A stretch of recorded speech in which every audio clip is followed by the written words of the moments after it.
3, 2, 1. Here we go!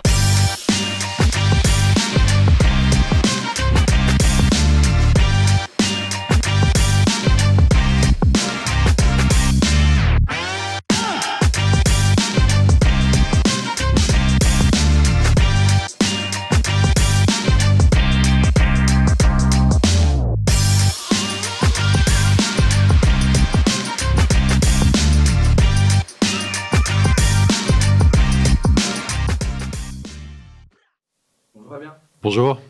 Enchanté de te retrouver aujourd'hui parmi nous. Merci d'avoir répondu positivement à cette invitation. Merci de m'inviter aujourd'hui. Un réel plaisir, surtout que c'est un vrai sujet, on l'a remarqué ces dernières années. Je me souviens, les plateformes, c'est pas un nouveau sujet, les plateformes. Mais au début, c'était, comment va-t-on dire, le client que toutes nos amis FinTech, membres de ce club, adoraient démarcher. Puis petit à petit, c'est devenu le partenaire privilégié et puis parfois le concurrent. Parfois, vous avez vos propres solutions. Alors, je dis vous parce que je m'adresse à l'expert que tu es aussi et pas seulement de Rakuten. Et donc, le sujet FinTech et finance en général est vraiment au cœur de tes problématiques désormais. On va avoir l'occasion d'en parler. Avant d'aller plus loin, peut-être peux-tu nous présenter rapidement Rakuten France et puis toi. Volontiers. Écoute, moi, ça fait une vingtaine d'années maintenant que j'ai le plaisir d'officier dans le monde de la tech. Tout a démarré dans les années 2000 en Angleterre. Et puis, j'ai eu l'occasion aussi de créer une entreprise dans un domaine tout à fait différent il y a une dizaine d'années. Par le hasard des rencontres professionnelles, j'ai eu le plaisir de rencontrer Hiroshi Mikitani, qui est le fondateur de Rakuten. Rakuten étant une société japonaise, pour celles et ceux qui ne la connaîtraient pas, groupe de tech créé il y a un petit peu plus de 25 ans, et qui, après une première phase de développement jusque dans les années 2010, d'abord sur son marché domestique au Japon, à la fois dans l'e-commerce, mais aussi les fintech. Rakuten est une des plus grosses fintech asiatiques aujourd'hui. Sur le métier banque, paiement, securities et assurance. Tu vois, donc c'est un spectre assez large. Je ne sais pas si tu as regardé la dernière émission, mais en novembre dernier, je revenais du Japon et j'avais montré des autocollants qu'on voyait partout à Tokyo, où il y avait à peu près 29 autocollants de paiement, dont Rakuten, toujours, dans tous les magasins. Oui, absolument. Rakuten Pay est un des wallets préférés des Japonais. Mais pas que, il y a aussi la fidélité, il y a aussi... Oui, absolument. C'est le premier groupe de tech japonais. Et c'est un conglomérat. Au niveau mondial, c'est un grand conglomérat qui s'est en fait développé à partir de 2010, je le disais, en Europe et en Amérique du Nord, essentiellement par des acquisitions. Et ça fait le lien avec ton introduction de tout à l'heure. En France, on connaissait très très peu Rakuten entre 2012 et 2013. Oui, c'était pas une marque présente chez nous. Oui. Non, c'était une marque un peu lointaine pour les experts du monde de la tech. On savait vaguement que c'était un groupe asiatique. Mais en France, l'icône qui incarnait l'activité de Rakuten, c'était donc cette plateforme Price Minister. Et puis, qui avait connu une croissance et une accélération formidable depuis sa création jusque dans les années 2013-2014. Ensuite, l'e-commerce a changé. Il s'est beaucoup professionnalisé. On va peut-être en parler à certains égards sous l'angle des aspects fintech. Et il a beaucoup changé, le paysage concurrentiel a beaucoup changé à partir de 2013-2014. L'émergence des plateformes américaines qui investissaient beaucoup en Europe. On commençait à voir certaines plateformes également chinoises arriver. Et donc la société là a connu quelques difficultés après le rachat, 3-4 ans après le rachat.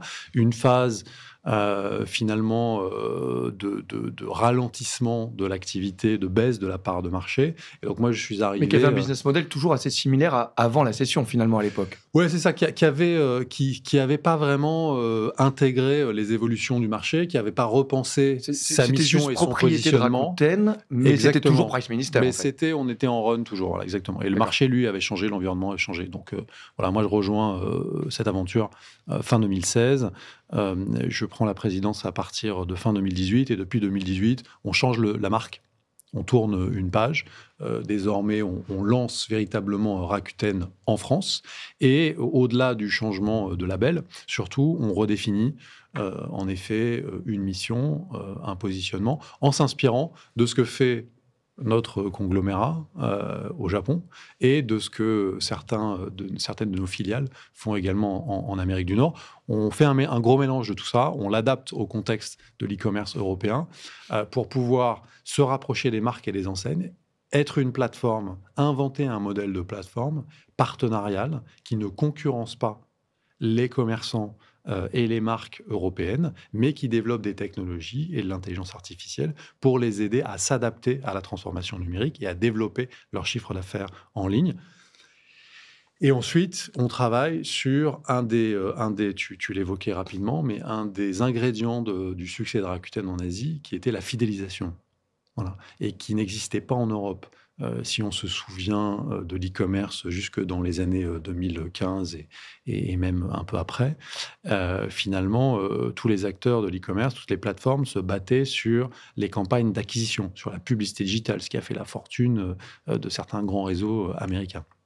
En revanche, la fidélisation, le fait de se dire mais comment est-ce que je fais pour essayer de conserver mes clients, d'analyser leur lifetime value et de développer leur valeur au long cours, toute cette science marketing était assez peu investie en Europe. On disait beaucoup Amazon sait faire, et puis on regarde ce que fait Amazon, mais on ne savait pas forcément le faire. Oui, avec un modèle de fidélisation qui est loin d'être unique, exclusif, parce que basé sur un modèle payant, un abonnement payant, offrant l'accès à un bouquet de services, de contenu et de livraison en illimité. Mais ça, c'est une définition. C'est la définition d'Amazon de la livraison, de la fidélisation. Et elle fonctionne très bien. Hein. Par ailleurs, c'est un très bon modèle.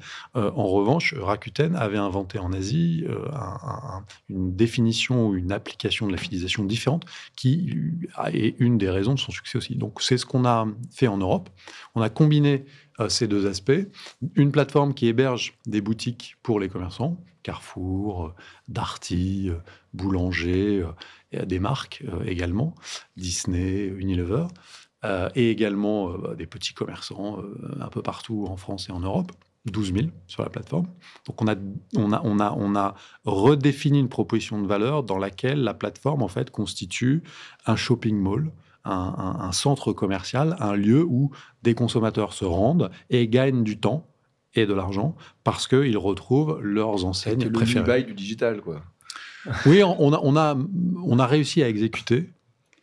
On a réussi à exécuter cette vision de créer un centre commercial, un shopping mall online, ce qui effectivement n'a pas été fait de manière assez surprenante par d'autres acteurs en Europe. Alors, pardon, mais ce que tu viens de m'expliquer me fait poser à peu près 200 questions. Je vais essayer de me limiter à 2 ou 3, mais par exemple, tu m'évoquais, tu parlais du conglomérat quand tu parles de Rakuten. Et je me souviens, quand on s'est rencontrés et que tu as souhaité, parce que ça fait longtemps que Rakuten était membre de l'Axel, puis à un moment vous n'étiez plus là, puis vous étiez revenu, je t'ai demandé, c'était en plein pendant qu'il y avait le débat de souveraineté, je me suis dit, mais alors finalement, c'est une boîte japonaise, c'est une boîte française, c'est une boîte européenne. Ouais, alors, je ne vais pas refaire ta réponse, je vais te laisser la faire. Ouais. Alors, si tu veux, c'est une boîte internationale. C'est une boîte qui est internationale et aujourd'hui, je pense qu'il faut se poser la question de est-ce qu'on est une boîte française. C'est très compliqué de répondre à cette question. On peut être français. Il y a beaucoup de boîtes du CAC 40 qui sont des boîtes françaises, mais dont l'actionnariat majoritairement est détenu par des fonds internationaux. Oui. D'accord. Ou même où leur siège est en Hollande, c'est de plus en plus courant. Mais et même lorsque le siège est en France, et que le management est français, une partie ou la majorité du capital, parfois, est détenue par des investisseurs étrangers. Je vais être plus précis dans ma question, pardon. Est-ce que tu déclines une stratégie pensée et décidée à Tokyo, ou est-ce qu'en Europe, vous avez une marge de manœuvre relativement ou très large sur ce que vous faites ? Oui. Donc c'est ça ma question. Mais j'allais y venir, j'avais bien compris ta question. Et donc, mon point, c'est qu'il faut dissocier l'actionnariat de la réalité et de la contribution de l'entreprise. Donc, du point de vue de l'actionnariat, oui, nous sommes une entreprise internationale avec un actionnaire à 100% qui est japonais. Du point de vue de nos opérations et de notre création de valeur, nous sommes une entreprise française et européenne. Je suis le mandataire social. Nous sommes établis de manière stable et durable dans le pays. L'ensemble de nos activités sont logées dans des entités juridiques française, et donc la totalité du chiffre d'affaires et des flux qui transitent par la plateforme sont opérés par des équipes qui sont en France. Nous payons l'ensemble de la fiscalité associée à notre activité en France. Il n'y a pas de montage et de circuit européen. Il n'y a pas de, voilà. Comment on appelle ça, le sandwich hollandais? Exactement, donc ça on ne fait pas. C'est aussi le tropisme japonais et le côté très légaliste des Japonais qui s'expriment. Et puis, c'est aussi quelque chose, moi, qui me tient à cœur et qui fait partie de ma valeur en tant que responsabilité. Et donc, pour finir sur l'aspect... ça, c'est la gouvernance. Sur l'aspect stratégique et opérationnel, Rakuten étant un conglomérat, je l'ai dit, un build-up au niveau international, on a une formidable opportunité, c'est que tout se fait ici. Tout se fait en France, en Europe, le produit, tu me disais que la 80% de ta tech était faite en Europe, c'est ça? C'est 98% de la plateforme qui est faite, qui est pensée par en les interne équipes ou avec des européennes. partenariats? Parce qu'on a beaucoup de partenaires potentiels qui nous regardent. Hein, ils adoreraient travailler avec toi, j'en suis sûr. Oui, alors nous on est un digital native. Donc de ce fait, une forte proportion de la plateforme et de ses composants est réalisée par les équipes. On a la chance d'avoir un laboratoire de recherche en intelligence artificielle. On a plus de 50 data scientists, data engineers, doctorants à Paris. On a près de 50% de la totalité du headcount de l'entreprise qui est product and tech. Hein. Donc on a une capacité de production, de fabrication de produits et de services digitaux qui est extrêmement importante. Donc on s'appuie néanmoins sur des partenariats dans un certain nombre de domaines d'expertise, dont les paiements, par exemple, dont les fintech. Il y a une partie des flux et des cas d'usage qui sont adressés en interne, et puis une partie que l'on opère avec des partenaires. Vous ne faites pas tout seul. Exactement. Mais est-ce que votre DNA, c'est à terme de faire de plus en plus tout seul? Non, parce que tu l'as évoqué, je crois également, l'univers des plateformes s'est beaucoup transformé ces 15 dernières années, à la fois de manière spontanée par des logiques de soft law, d'autorégulation des acteurs de cette industrie, et à la fois parce que le cadre réglementaire s'est beaucoup développé, et à juste titre, hein, puisque le poids dans l'économie des plateformes a lui-même aussi considérablement augmenté ces dernières années. Donc, il était nécessaire de se professionnaliser. Pourquoi j'évoque ce point de la professionnalisation à tous les étages des plateformes? Cette professionnalisation, elle requiert de s'outiller, de s'équiper d'un certain nombre de technologies, de procédures de contrôle, de conformité, de gestion de la fraude, de gestion des risques. Et tous ces éléments, en fait, dans certains cas de figure, sont des core capabilities, des choses que tu dois développer et conserver en interne. Et puis, dans un certain nombre de cas, ce sont des éléments que tu délègues, que tu outsources lorsque des opérateurs spécialisés sont plus efficients que toi, ou ont des effets d'échelle, t'apportent des effets d'échelle que tu ne pourrais pas générer en interne. Voilà, donc on est dans cette décision, dans cette dualité qui, je pense, est la caractéristique de tous les secteurs d'activité qui sont matures, qui n'étaient pas forcément ce que connaissaient la tech et les plateformes depuis les années 2000, dans une phase d'adolescence où on avait tendance à un peu bootstrap, faire tout nous-mêmes, et un peu Far West à certains égards. Mais on est allé vers plus de professionnalisation, on est allé vers plus de sécurisation pour les consommateurs, pour les utilisateurs des plateformes, et ça s'est fait avec une montée en qualité, une structuration de nos business. Alors, je vais y revenir parce que quand on parle de tout ça, on parle aussi des métiers, des hommes et des femmes qui composent les équipes et comment on recrute ces talents dans quelque chose qui peut-être ne venait pas à l'esprit tout de suite quand on pensait à Rakuten. Mais avant cela, tu viens de citer quelques mots qui, évidemment, nous touchent à l'Axel: conformité, régulation. Quand on parle de fintech et de finance, on le sait bien ici, dans cette enceinte, ce sont des métiers fortement régulés et contrôlés. Et grâce à nos amis du RERA ce matin, j'ai pu avoir le temps de faire ma petite revue de presse dans les transports. Et j'ai vu une nouvelle qui sans doute ne te laissera pas indifférent, et ça me permet de te poser la question de cette diversité et l'éclatement de la chaîne de valeur, qui est responsable de quoi? Je lisais donc qu'un particulier a réussi à faire condamner le Crédit Mutuel en deuxième instance, donc là c'est un jugement définitif, ainsi que Orange Bank. Bon, même s'il ne reste plus grand-chose Orange Bank, mais enfin en tout cas c'était eux à l'époque, après avoir acheté une voiture sur la centrale, donc une plateforme, et n'avoir jamais reçu l'argent, in fine, et il a réussi à faire condamner parce que finalement il a été établi que sur la plateforme, quelqu'un aurait dû quand même savoir que ce gars-là n'existait pas. quelqu'un n'avait pas fait son travail. Alors, il se trouve qu'en dernier recours, ça a été les banques.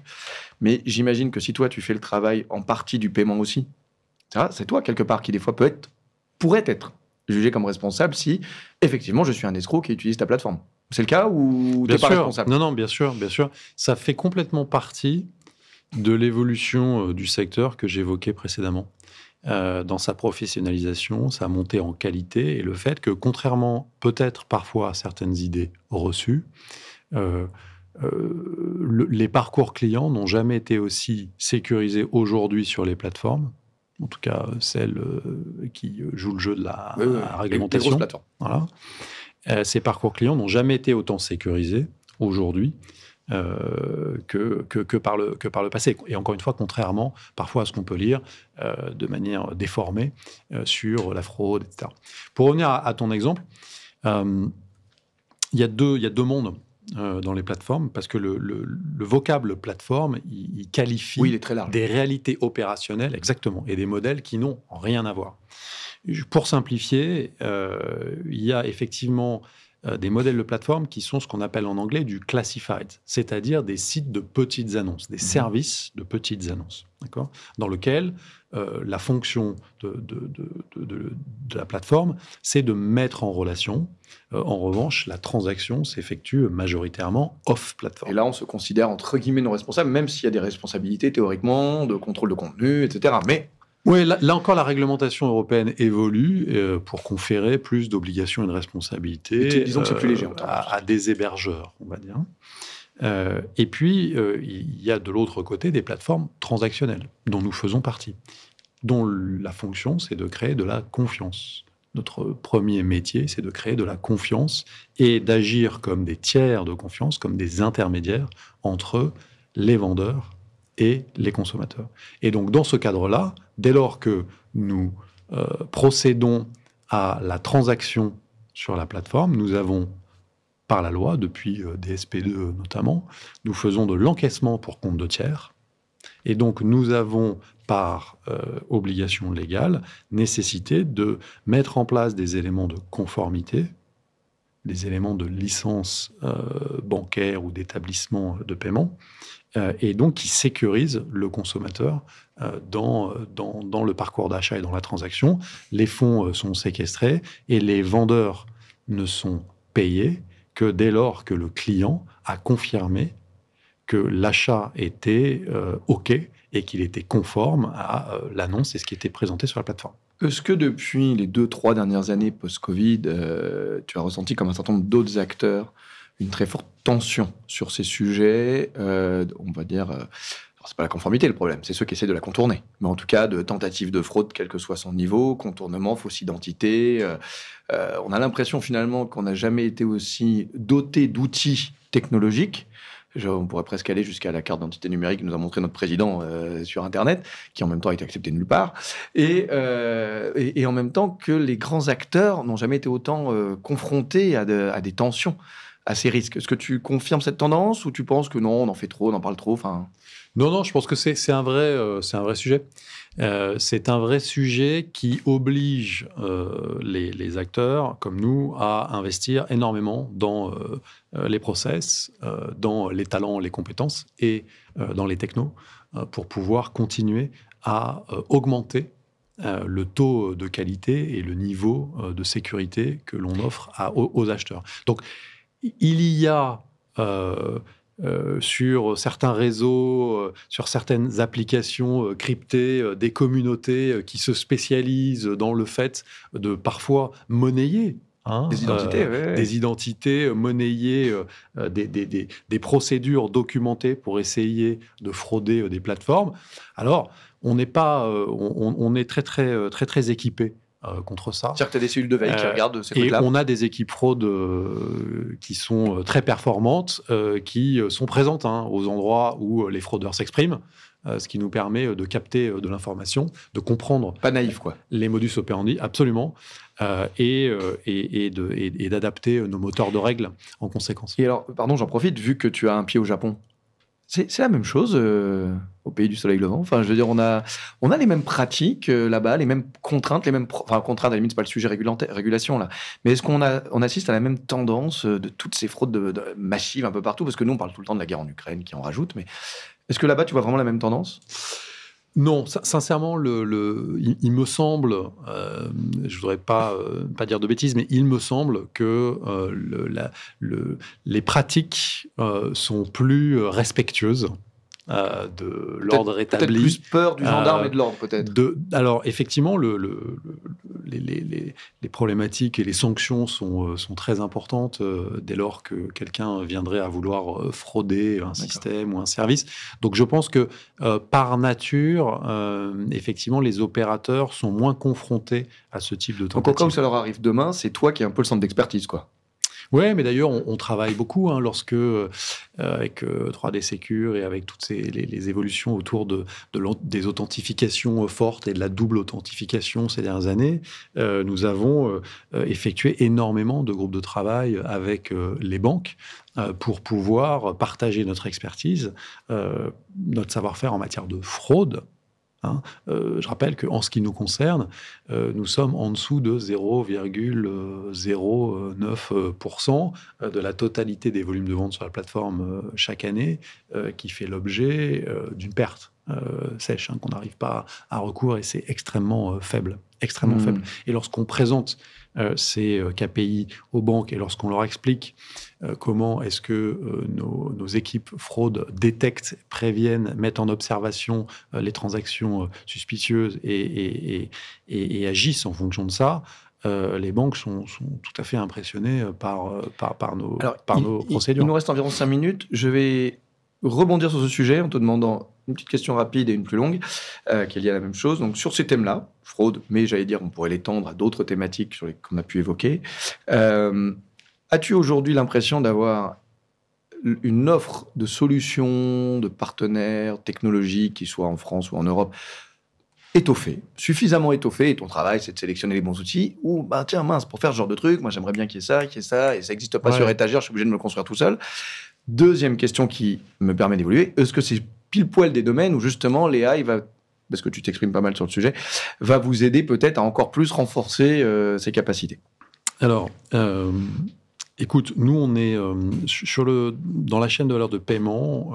On travaille depuis quelques années avec une boîte qui s'appelle ProcessOut, qui était une start-up française qui nous aide à faire du smart routing. Donc, on a amélioré notre capacité, notre efficience sur les routes de paiement grâce à une solution de machine learning de cette entreprise qui fonctionne très bien. Moi, ce que j'observe plus largement, c'est que en Europe, notamment à l'instar des initiatives des SP2 que l'on a évoquées, par rapport aux États-Unis ou par rapport à l'Asie, on a une apéisation, on a eu une transformation. Je pense que tu en fais écho ici et tu reçois des experts sur le sujet régulièrement, mais on a une ouverture, une apéisation du système bancaire et financier en Europe qui est tout à fait exceptionnel et qui a créé plein d'opportunités. Quand on regarde les États-Unis, c'est pas du tout le cas, ou beaucoup moins le cas. Les logiques d'API, les logiques d'open banking sont beaucoup moins avancées, abouties que ce que l'on peut constater en Europe. C'est ultra fragmenté, très privé, très propriétaire. Donc, nous, en tant que plateforme, pourquoi j'évoque ça, pour répondre à ta question, c'est qu'en tant que plateforme, je trouve que l'évolution depuis 2017-2018 de cet environnement et de l'apéisation des opportunités offertes par l'open banking et tous les innovateurs dans le domaine des fintech a apporté énormément de choses positives aux plateformes et nous a aidé à mieux opérer nos paiements, à mieux opérer la fraude, la lutte contre la fraude, je l'évoquais, et à développer aussi des services nouveaux pour le consommateur. On l'a évoqué très vite, mais dans le cadre de notre programme de fidélité, notre programme de cashback, on a 13 millions de membres en France, on travaille avec des acteurs, des fintechs, des innovateurs de l'open banking pour pouvoir proposer des systèmes de paiement lorsque nos membres se rendent sur des sites d'e-commerce pour pouvoir bénéficier de leur cashback et gagner en fait du cashback sur des achats de sites externes. On génère des cartes virtuelles, donc on s'appuie sur toute cette infrastructure APIsée de l'industrie. Donc il y a beaucoup de choses.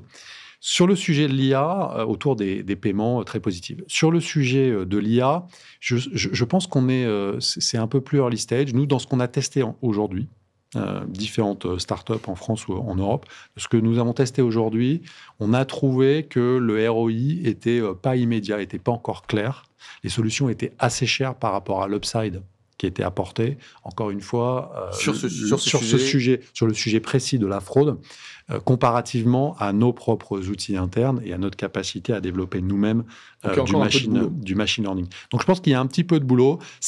Probablement, ça vient peut-être du fait que certains modèles d'intelligence artificielle aujourd'hui sont encore assez coûteux à opérer. On a vu, Meta, c'est pas dans le domaine de la fraude, mais Meta, pour sortir Llama 3, entraîner Llama 3, c'est plus de 100 millions de dollars. C'est 24 000 GPU à 40 000 dollars pièce. Donc les effets d'échelle sont colossaux. En même temps, ils ont les moyens. Alors, oui, ils les ont, mais tu as vu, là, puisque tu as fait ta petite revue de presse, tu as vu que le stock price s'est un peu fait massacrer. Oui, tous, là, en ce moment. Ils ont quand même dépensé. Ils ont été sanctionnés parce qu'ils ont dépensé plus que prévu dans le domaine de l'IA, et que pour l'instant, il n'y a pas de monétisation claire, de trajectoire de monétisation claire. Ils ont déjà fait le coup avec le métaverse. C'est vrai. Et donc, mais donc, pour revenir au sujet, je pense que l'enjeu aujourd'hui, c'est de développer des modèles.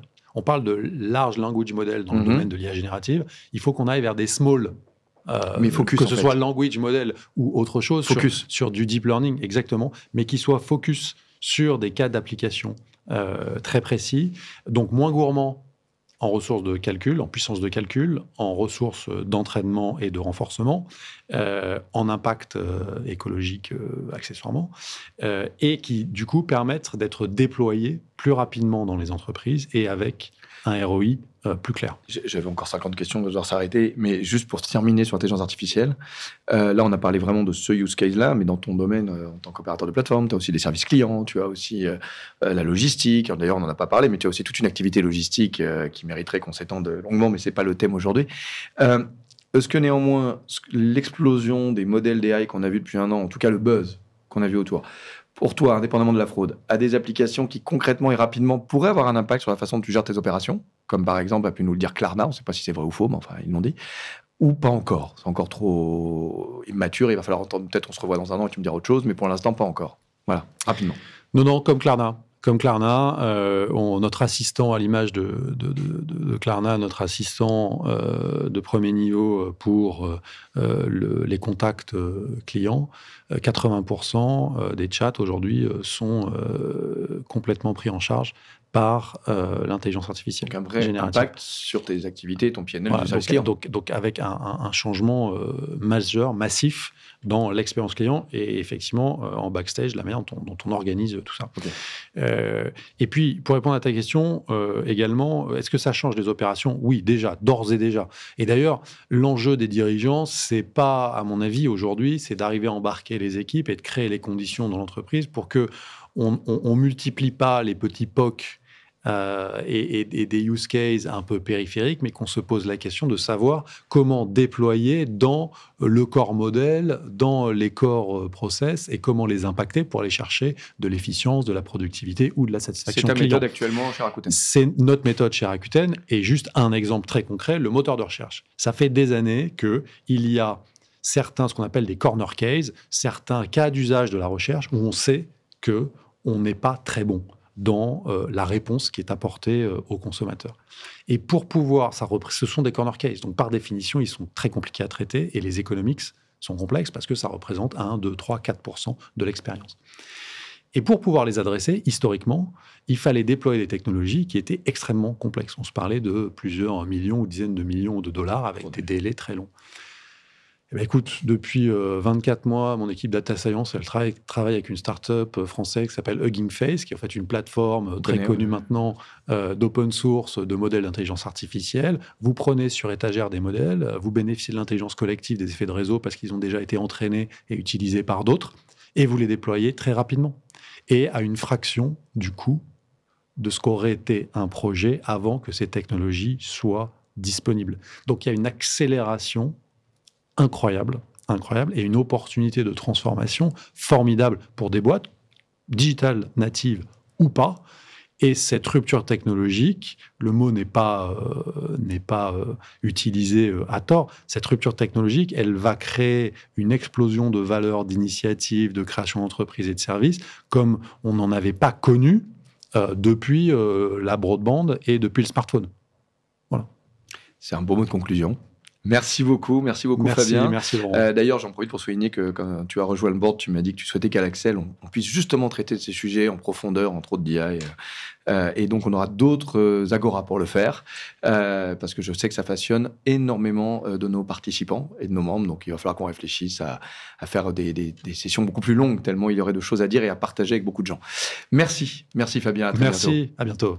Et donc, nous allons bientôt recevoir, alors je ne sais plus quelle caméra il faut que je regarde, j'ai regardé celle-là, les participants du panel sur l'évolution des taux, Toby or not Toby. Et en attendant le temps qu'il s'installe et que je libère Fabien, parce qu'il a quand même autre chose à faire aujourd'hui, une petite capsule de notre dernière émission avec Carrefour Banque, rapidement, une petite minute, et je vous retrouve. À tout de suite. 3, 2, 1.